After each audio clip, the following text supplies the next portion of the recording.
Hello, welcome to the Honest Wargamer. I'm your host, Rob. This is the Age of Sigmar Stat Show, where I look at the event results from all around the world, and we look at the ongoing trends and what armies are doing well, and maybe we look at some funny army lists, which definitely is what we're going to do this week.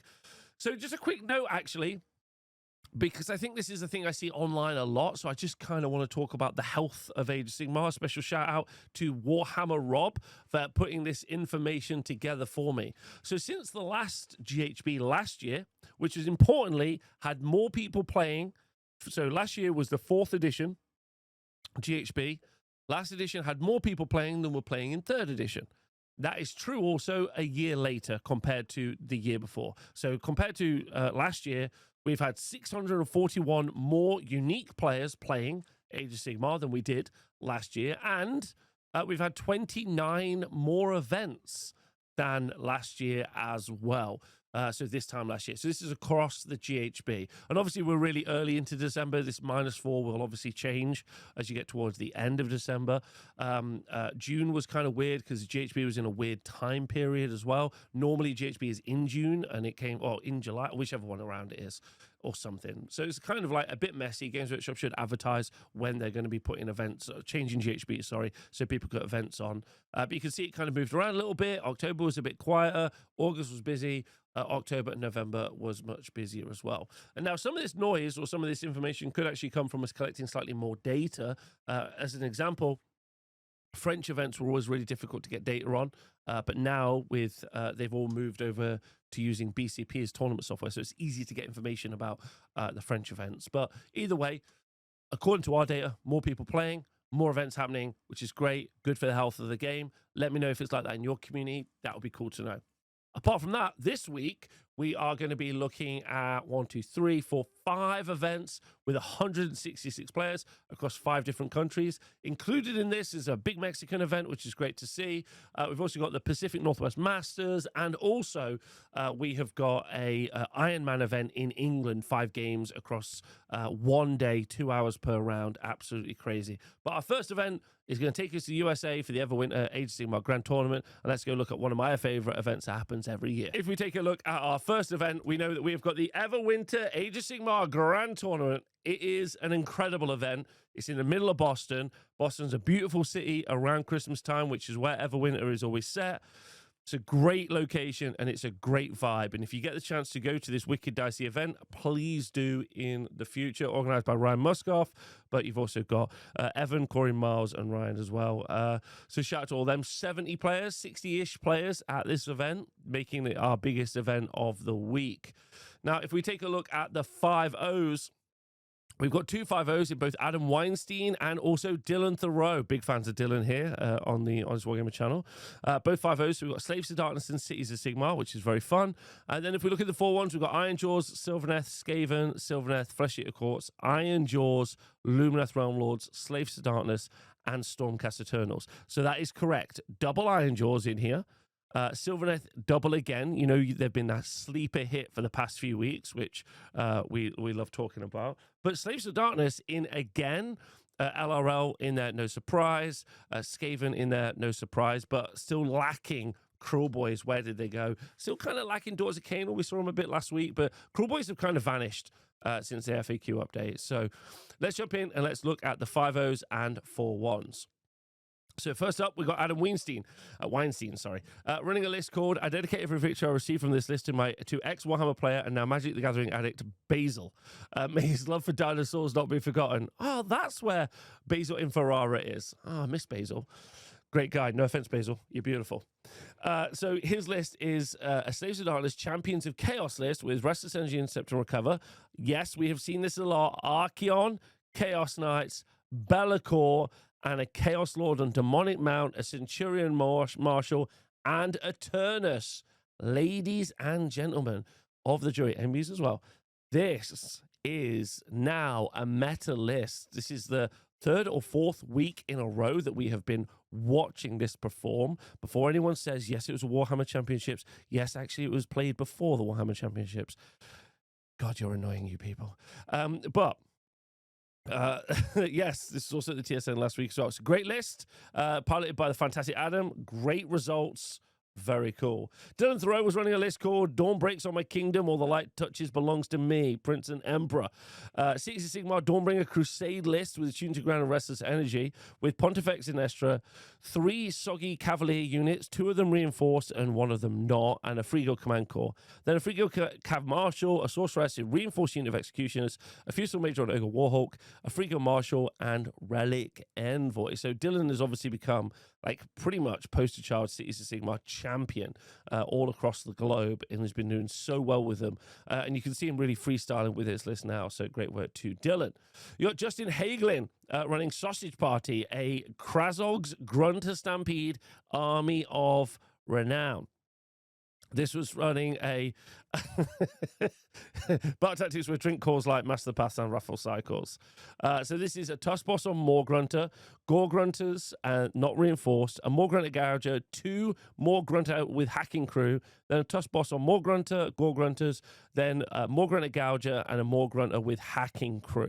So 2 bosses, 3 Hacking Crews, and some Gougers.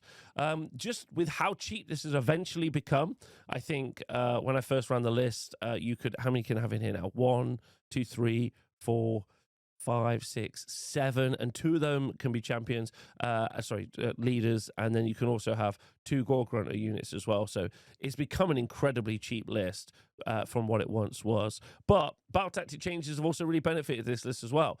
So that's really cool to see. Master Pass and Raffle Cycles also very different to something like Restless Energy and Incept and Recover. So well done to Justin. I think that's excellent. Then you got Jake Remington was running a Sylvaneth list, Lords of the Clans, a list called Lady on the Twigs, which was an running Aetherort Machineries, Incept and Recover and Restless Energy, with Alariel, Warsong Rev, Spirit of Durthu, a Scourging Grand Dreicher, Belthanos, Branch Witch, all in the list. So big monsters fight all the time. This is also becoming fairly meta with like 6 or so models on the board. Go fight. It's very cool.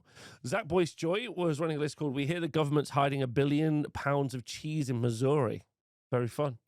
Very, very fun. Which was running a Skaven Gathering of the Clans list with Scouting Force and Restless Energy, with a Greyseal and Screaming Bell, reinforced unit of Plague Monks, reinforced unit of Doom Flayers, reinforced unit of Night Runners, and a smaller unit of Night Runners, then a Death Master and 3 small units of Night Runners, and a Plague Priest on Plague Furnace as well. So this is quite different to some of the Skaven lists that we've seen. Obviously that soggy Greyseal and Screaming Bell is like a classic, but we haven't seen any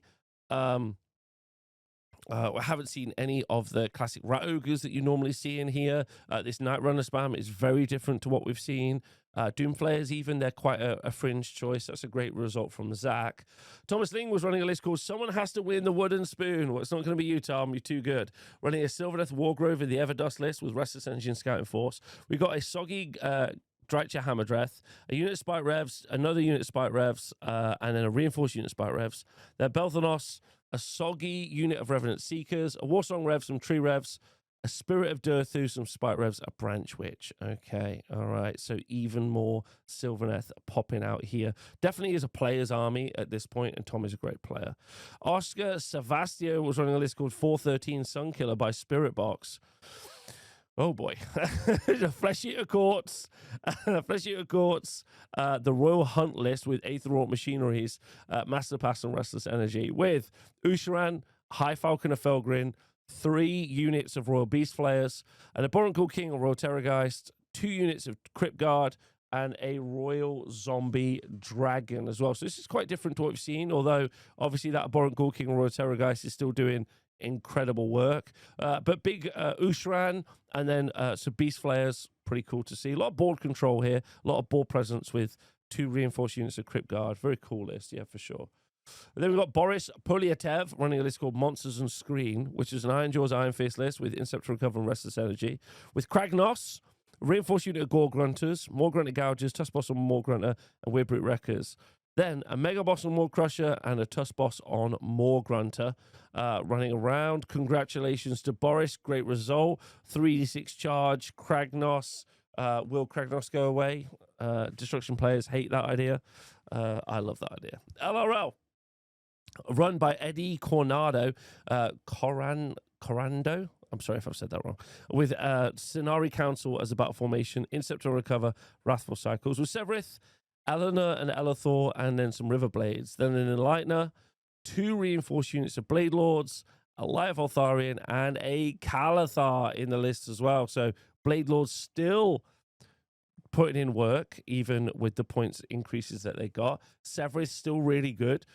Still not as many people playing LRL as I really suspected they would, but maybe people find it too difficult. Who knows? 9% of my list I come up with on the toilet, and so this is no exception, says Wyatt Trainer. Running a Slaves to Darkness God's Wrath Warband list with Incept and Recover Wrathful Cycles, with Abraxia, the soggy version, a Chariot, a reinforced unit of Chosen, reinforced unit of Chaos Knights, a unit of Theridons, which are becoming quite popular at the minute. People are running pet Theridons all over the place. Chaos Sorcerer Lord and some Chaos Warriors. Perfect. Perfect. I mean, I feel like Chaos Chosen, if you just give up the rest of the board so the Chosen can do the work, they can win you games. Like everything else is just for flavor. Then Omar Kwazari was running a list called Questicle, which is a Stormcast Eternals, Sentinels of the Bleak Citadels list with Scouting Force and Restless Energy. He was running the Soggy Iridan the Witness, a Reinforced Unit of Prosecutors, Quest of Soul Sworn and some Vigilers, a Lord Terminos and some Reclusians, and then Neve Black Talon, a man after my own heart, love you. And then Knight Arcanum and 2 units of Liberators. I feel like if you jumped in with Stormcast right at the beginning of 4th edition, you painted up your Prosecutors, you painted up your Reclusians, your Terminos, you still see him play even to this day. Like, year and a half later, you're loving life, which is fantastic. So that's great. Okay, what do we to make of the meta? Well, the rise of the new meta Slaves to Darkness, this is interesting. Or other people just remembering they have Slaves to Darkness army. Iron Jaws, I think Iron Jaws are just Iron Jaws. I think you can play Iron Jaws really well, and you can just play really aggro, and I think that's fun. Sylvaneth is a player's army. Dylan is just in his own league with Cities of Sigmar, just completely. Is it a Monster Mash meta? I think in many ways it is. I think one of the real strengths of painting monsters or larger pieces, kind of interestingly, is that when the meta changes around quite a lot, as it can do because of battle scroll changes or even monthly updates, painting monsters can be quite a quick process of jumping between different armies. And also, I mean, traditionally, we always saw people veer towards more elite style armies. For instance, it's not easy to put down the 25 or so cavalry that Dylan has as an example. I think it's much easier to paint up, like a Tree Lord and a Durthu as an example, or some Flesh Eater Courts monsters. So yeah, I think the monster meta is definitely very real, but I think that's also part of the hobby meta as well. Like, you're not going to spend a ton of time right now painting a bunch of infantry if they're going to, they could just become slightly inefficient at like a 10-20 point change in a battle scroll, which it doesn't really massively happen, but it can kind of change. So yeah, I think that's what's interesting as well. And also monsters, I think, are inherently good in this meta because you don't need to have as much board presence, and also I think survivability is really an issue as well. So yeah, I think those are some really good points. But I'd love to hear more of your thoughts about them in the comments below as we go on and look at our next event, which is in Mexico. Right, our next event takes us to Mexico, as I said, for the Warhammer X GT Open, organized by Luis Mendoza. Shout out to Luis, Eduardo, and Marco for being great members of your community, heroes in organizing an event. A special shout out to, this is where the event was. There's a shop now, so if you're somewhere around Mexico City and you want to play some Warhammer, there is a club. You can see it on screen at the Canal de Miramontes. So if you want to get together, play some games, hang out with each other, it looks like there's a great little community here. I've even got some pictures sent in. Thank you very much. Check out my pictures of everyone at the event. Very cool to see. Here is what it looks like. Very fun. Great terrain. I'm going to call it right now. Great terrain. All fantastic. A special shout out to whoever this is. I don't catch his name, but you can see all business on top. But don't worry, down below, Squig Slippers. Okay, this guy's ready to party. Okay, and he's ready. So special shout out. Right, if we go look at the event results, we can see, yeah, fantastico terrain. Fantastico. Did not look like it was painted up very rapido.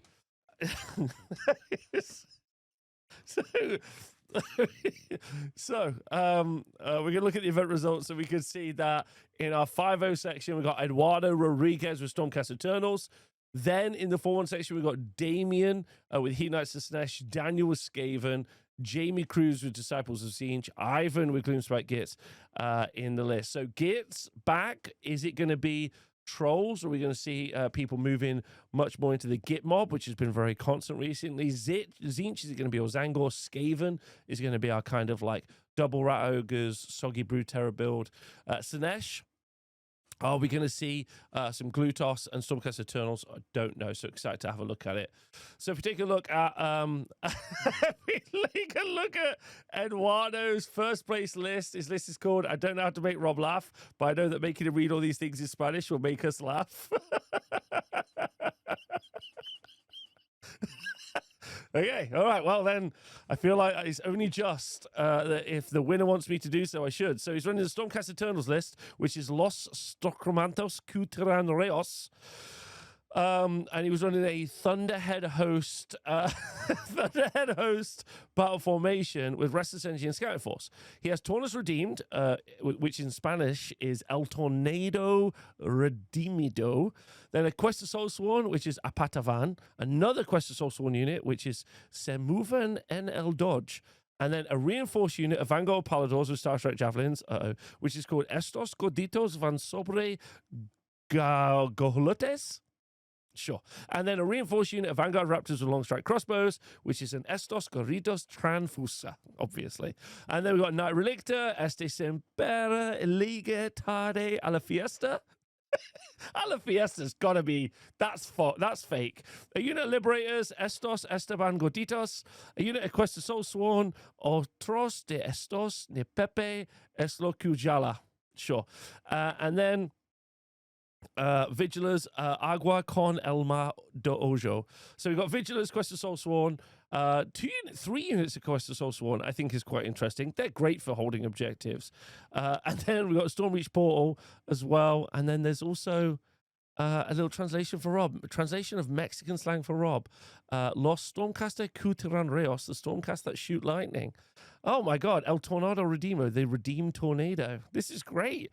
Thank you. Por Seuj Culampa El Tarando a la mitad de la partida. In case you can't hold your Mexican food that resembles poop during battle.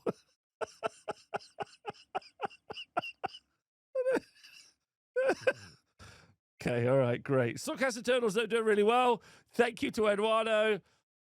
That's great. It's made me very happy. Thank you. Looking at the 4-1 section, we have Damien running a list called Pezoneras, which is a Heat Knights International list in Invaders as a battle formation, running Glutos, reinforced unit of Bliss Barbs, double reinforced Sangor Fiend Bloods. Very cool. Go watch my List Tech series video that I did very recently on this. You can go back and watch it. So then Shard Speaker of Slanesh, Myrmidesh Painbringers, Twin Souls, Sigvald, and some Painbringers again. Interesting to not see any reinforced Painbringers or Twin Souls, and instead focusing on doing a lot of output with the Fiend Bloods. I think that's quite fun. I like that a lot. Then we've got Daniel Islas running a list called Manos Tevan Afalta, which is a Thanquol's mutated menagerie army of renown with Restless Energy and Raffle Cycles. So Thanquol, 2 Hell Pits, reinforced unit of Storm Fiends, a Master Molder, 2 more Hell Pits, and a Soggy Brood Terror. This is definitely in vogue at the minute. These Hell Pits are so cheap, you can put 4 monsters on the board. Are we in a monster meta? That's a great question. I don't know. But there we go. Shout out to Daniel. That's a great list. Then we've got Jamie Cruz running his Zinch list with Weird Flame Host, Inceptor Recover, and Scouting Force. With Kairos, some Blue Horrors, some Chaos Spawner Zinch for the spell, Double Flamers, a Lord of Change, 2 units of Pink Horrors, and then the Godsmark Ascendant Regiment Renown. I also covered that in a video recently as well, talking about top 5 regiments. Go watch that. That's great. Blue Horrors, this is interesting because it really, when I look at this, I'm like, how does it do anything? I always think this, like, how does this have any output? How does it kill stuff? How does it take stuff off the board? But if you can answer that for me, let me know. I feel like the Zagor build is kind of like more punchy, but I still see people do really well with this, and it really impresses me. And then Ivan Moreno's list, Shippy. is a Gloomspike Gits list with some candy featured. Bolitachas, Sandia, they look nice. Watermelon candies, I think, which is a Gloomspike Gits list. So this is called Scraggy Isus Bolitachas di Sandia, which was a Restless Energy and Intercept and Recover, a Squiggalanch Gloomspike Gits list with a Scragrot the Loon King, a Reinforced Unit of Rock Guts, a Reinforced Unit of Rock Guts, Swiggawash and Nash's Squig, Squig Hoppers at Reinforce, Squig Hoppers at Reinforce, and Squig Hopper. Wow. Triple Reinforced Squig Hoppers, double Reinforced Rock Guts in the list. That's a fantastic list. You can definitely just tell from the list names, the pictures that were sent in, and everything else, the enthusiasm that you can see from this community. I want to say a special thank you to all of them because it's this enthusiasm that makes doing the Monday show so impactful for me. Sure, keeping up with the lists and the meta and what's doing well and those individual things are important, but seeing people who are excited to play, excited to talk about the experiences, show stuff off, and be part of like the global community, which is what we are all in, and we cover that on the Monday show. It makes me feel really awesome. So I want to say a special shout out to all of you. I'd say something in Mexican, but I don't want to get cancelled. So, from Don Easto, goodbye. Our next event takes us to Australia, organized by the fantastic big winner boy himself, Jared Coots. Shout out to Jared, great human, great hero for his community, running the Lost Legion GT. And with 28 players, we can see we've only got 150, and that's Joel Graham with Gloomspike Gits. We've also got Zinch, Carriage and Overlords in the list as well, and another list that wasn't highlighted, so let's go look at it. So we got Joel Graham with Dalist, which was a Gloomspike Gits Sunbiter pack list with Master Pass and Restless Energy, with Drogs the Sun Chomper, a Doom Diver Catapult, some soggy Sports Splatter Fanatics, Snarfang Riders, Snarpack Cav Reinforced, Fungo Cave Showyman, and then Boygrot Bounders, Moonclan Shooters, Fanatics, and then a Snarl Boss on War Wheeler, a Snarpack Cavalry, Sunsealer Wheelers that were reinforced, and Sunsealer Wheelers that weren't. So yes, the Git mob. It's only taken a year, several points changes, several rules changes, and a completely different way of scoring secondaries, but definitely Git mob can see play and play the game now to a great degree, and we've seen that over the past few weeks. Hopefully that will continue. We'll have to see what the battle scroll does in about a week and a half. Then we've got Jamie Sherlock running a list called John Zinch,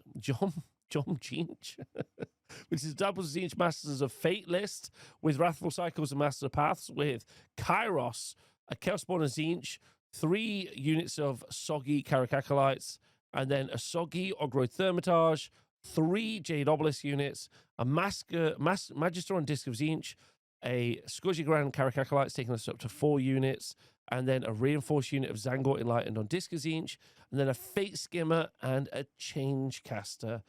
Wow, this is very unique, Jamie. No one else has run a list even close to something like this over the past few months. So this is very unique to Jamie, a very unique Zinch list, and hopefully we can find out more about how it works, because this is very, very cool. Nathan Thompson was running the Carriage and Overlord list in the Pioneer Outpost Army of Renown with Restless Energy and Intercept and Recover, with an Engine Master, with Engine Harness, 2 Harpoon Crew that were reinforced, 2 Gun Haulers that were reinforced, the soggy versions, then a Navigator, an Arcanaut Company, and some Thunderers and some Von Grim Salvagers that were reinforced, and a Zuntari Endrin Dock as well.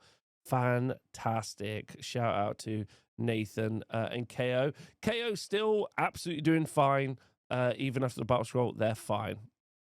Congratulations. Then Daniel Benaki was on a list called Wah Wah Wah Wah Wah Staying Alive. Staying Alive, which is a Uruk Warclan's Big War list. Oh my god, amazing. With Inceptor Recover and Master the Paths, with a Soggy Killer Boss and Great Nash Tooth. I think this is the first Big War list I've seen ever. Since the book came out.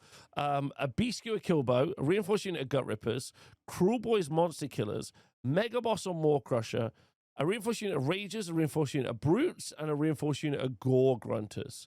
So the only thing that was really... No, okay, basically 2 halves of the book slammed together. That's pretty interesting. Big unit of Gut Rippers, some shooting added in. very cool to see. Well done to Daniel for throwing something in there. Maybe the first time I've seen it, which is cool. Australia has always had a very tipsy-turvy meta, always throwing stuff out there that people were not expecting. I've always thought that was great. I think this might be the last time the event is at the Esplanade, which is a little bit disappointing because it's a fantastic venue. But if you are around North Shore, Victoria, or anywhere around Australia and you want to go join in with these guys, I can't vouch for Coots and the crew highly enough. Great human beings. Go have fun with them. Next up, we go to Canada for the Pacific Northwest Masters. A Masters series is normally something done at the end of a year. Sometimes it's the end of like the actual calendar year, like you can see here. Sometimes it's the end of the season year, like between GHBs, which run between the summers of each year. And normally it's whoever's ranked highest in your local ranking system, however that's done. And they put a Master Series on. This is obviously very independent to Games Workshop system of if you win one event, you can fly to America for some reason. And instead, this kind of rewards more consistent performance over the course of a year. Also, normally you have to take the cumulative amount of people of games or events that you've played at. So actually, it really benefits the local event scene because normally in order to well or be invited to a Masters, you must have attended quite a few events, which obviously increases how many people get to play, increases the side of events. It's all really good things. So Master Series is normally very healthy for a local community. And normally grows them. So Pacific Northwest Masters also means you're going to be playing against some of the best players in the world.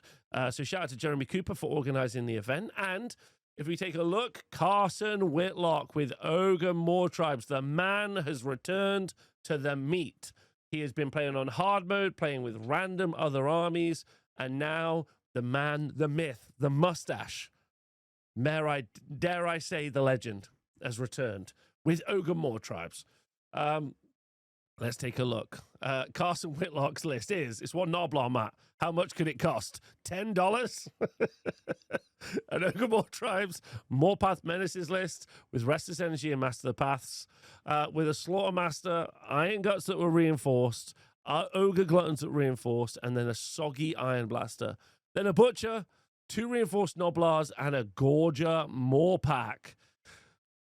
I mean, you could try to look for genius in the list, but really you should be looking for genius in the man. That's what you're looking for. Well done to Carson. Matthias Crushel was running a list called Me. Boy, I sure hope I don't run into any ogres today. The fiendish Carson Whitlock. He's made a picture out of emojis.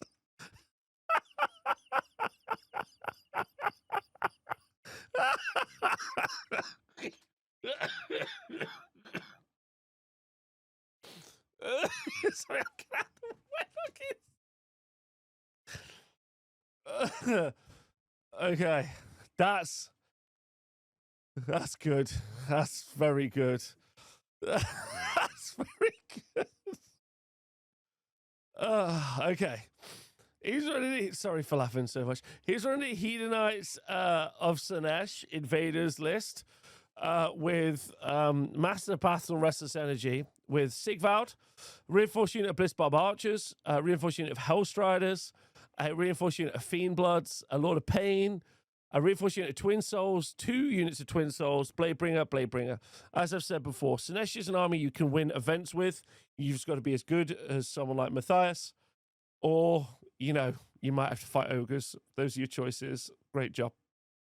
Bryce Coppin was running on a list called Durthu's Massive Log, which is a Sylvaneth Wargrove of Burgeoning list with Master Path and Restless Energy. He had a Warsong Revenant, a Scourging Grand Revenant Seeker unit, a reinforced unit of Spike Rider Lancers, Belthanos, and then a Branch Witch and some Tree Revenants, Soggy Garan Dreicher, and then a Spirit of Durthu. Please go back and watch our breakdown that we did of Sylvaneth lists as well. Super effective, really interesting. All the different things that this army can bring to the fore. Bryce, excellent work. And then in the 4-1 slot, Jeremy Lemoy, great person, with Cities Shooting Grind, a Cities of Sigmar Veteran Cannoneers list with attuned to Grand Ruffle Cycles. We've got a Fusel Major on Ogre Warhawk, 3 Great Cannons, a Warforger, 2 Command Corps, a Marshal on Griffin, and then a Matriarch of the Great Wheel, Pontifex and Estra, and 2 reinforced unit of Freehill Cavaliers. So very much more of a cookie cutter classic army from pre the nerfs, but still a 4-1 in what is a shark pit event, but I'm sure also a fantastic event. Also, don't forget, when all of America got together to have a team event, Pacific Northwest did win the entire series. So as I understand it, if you're in North America, this is the most competitive meta that exists. Shout out. Our next event, you're not going to believe it. It's called the War in the Mortal Realms, the Iron Man Edition. So why is this so impactful? Well, it is a Iron Man event. So Highlander is where you take the same Highlander event, different to Iron Man. Highlander event is where you can't take the same unit more than once. Pretty cool format.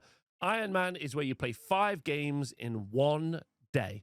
2-hour rounds, 5 games. That's 10 hours of Warhammer, not including lunches. Get it done. Pretty crazy. 14 of the 16 players that attended finished this event, so congratulations. So I'm hoping we see lists that were designed to be played in 2 hours as well. You can easily play a game of Age of Sigmar in 2 hours, but, you know, allowing for chatting, talking, and the brain to function, you maybe need more. So if we take a look, organized by Dom Stonebridge, shout out. But we've also got TOs in Dom, Jake, and Phil. Fantastic group people. And we can see that we've got Slanesh in the 5-0 spot, run by Yanish. And then we've got Philip with Magickin and Nurgle.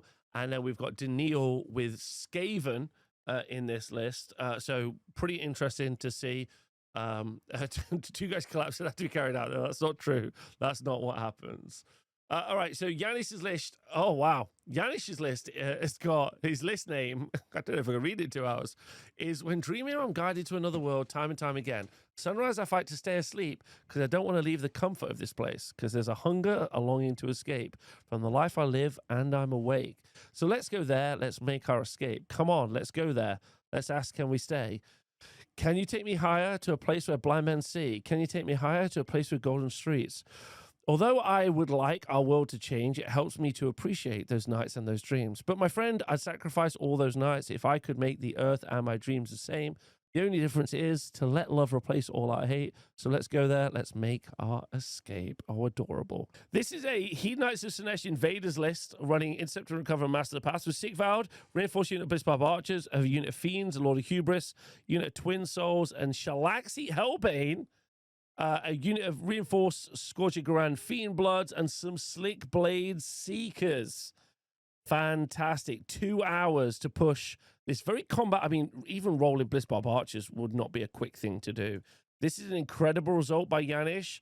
Congratulations. Philip Andreev was running a Nurgle list, Magickin of Affliction, Magickin and Nurgle list, Affliction Sisters about formation, and then Aetherort Machineries with Wrathful Cycles and Restless Energy, with a Scourging around Rotigus, reinforced unit of Blight Lords, 2 reinforced unit of Blight Kings, a Rotmire Creed, and then a Godsmark Ascendant Demon Prince. I cannot believe that an army like this could just finish. This is an attrition, slow army. And this army played not only 1 2-hour game, but 5 2-hour games. Congratulations, Philip. That's a fantastic result, in my opinion. That's very cool to see. And then finally, Daniil, great to see Daniil playing again with Vermin Bros, a Skaven Envoys of the Deep Nor list with Restless Engine Raffle Cycles, with a Soggy Grey Seer on Screaming Bell, 3 units of Clan Rats, and then 1, 2, 3 Vermin Lord Warp Bringers, and then a Plague Priest on Plague Furnace. That also doesn't feel like it's a particularly fast list. Although I guess, realistically, 4 big monsters, that's a pretty cool pick. And again, monsters are really good because you can put so many of them into combat in like a very small specific area compared to a large portion of models from a unit. That's very fun. Crazy. That's all I'm going to say. That's a crazy result. That is, and congratulations to all of the players. So that is the end of the stat show. Wow. What a week. I mean, list names got a bit crazy there this week. I think that's fun. Obviously, as we're wrapping up, we're getting towards the end of the year. I think events will start to slow down because people don't have tons of events. I actually have events between Christmas and New Year. If you're around Nottingham or if you're around England, I have events between Christmas and New Year for people who that kind of, like the gooch, I guess, of time that people have. So if people want to come play some games at the TSN Arena, let me know. But yeah, I think we had some really fun lists, which I really enjoyed seeing. I don't think anything overly stood out, although I think we can pretty much settle that the Slaves to Darkness have found themselves a way to run Archeon, and it do really well, which is quite exciting. But yeah, a lot of variety this week, which I think is maybe the key here. A lot of variety, a lot of different metas. And sure, some lists felt very similar, but like many lists felt very different as well. Like I couldn't really guess what each list was going to be. And even when like I look at Zinch and I'm thinking it should be Zangor, is going 4-1 with demons, and that's good. That means the game is in a very kind of like intuitive and upheaval. Like you could do a lot with a lot of different types of armies, and I think that's pretty impressive. Sure, some armies were missing. I'll hold out to that. Like some armies were missing. But, you know, this isn't necessarily a super busy week. If we had a more busy week like last week, we'd see a lot more armies. And we definitely don't have that single army that feels like it's just dominating the top slot, like we saw with KO or Cities or, Daughters of Cain just before the battle scroll, which is also really positive as well. So I'm really interested to see how impactful the battle scroll that we're going to get in a few weeks will be from Games Workshop, because obviously last year it was actually pretty big. They made loads of armies viable. They changed like Croak's War Scroll. They moved a bunch of stuff around. So we might see some pretty big stuff. I'm hoping so, or it'll be really light touch. I don't know. Let me know what you think and what you'd like to see in the comments below. Thanks to everyone for hanging out with me. I hope you enjoyed it. And if you would like to support me, you can join Patreon, etc. And that would be cool. See you soon. Bye.